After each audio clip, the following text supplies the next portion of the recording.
We talked about the one thing that'll keep you from maximizing your 2020 story is failing to position yourself. Today I want to introduce the first step in positioning ourselves is finding our story in 2020. When we think of story, we often refer to our past story or big stories. Are they important? Absolutely, especially when there are stories that have had a turning point or significant impact in our life. I was challenged with my friend's statement in his email when he said, "I'm grateful for my health, I'm grateful for my relationships with friends near and far, but mostly I'm grateful for every failure I've endured along the way." I stopped at that point to reflect on my life and ask myself, could I say I'm grateful for every failure I've endured along the way? Could you say that?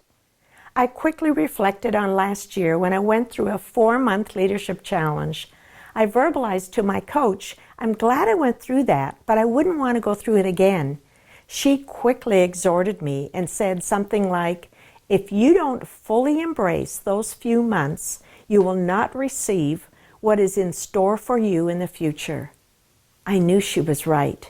In the next hour, I recorded 25 things on my computer that I was grateful for that I had endured or broken through in those few months.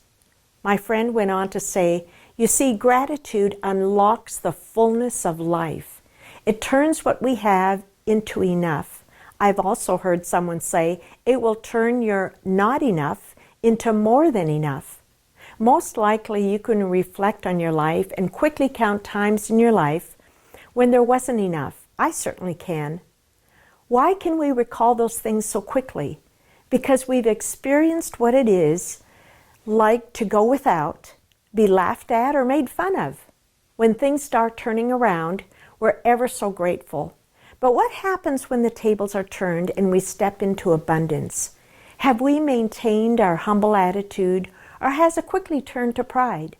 There are 2 keys that'll help you position to find your best stories in 2020. The first is embracing and maintaining an attitude of gratitude. The second is taking the time to journal experiences that impact your everyday life. It may not seem like much at the time, but the simplest thing can make a big impact or be just the thing you need to connect with a friend or potential client.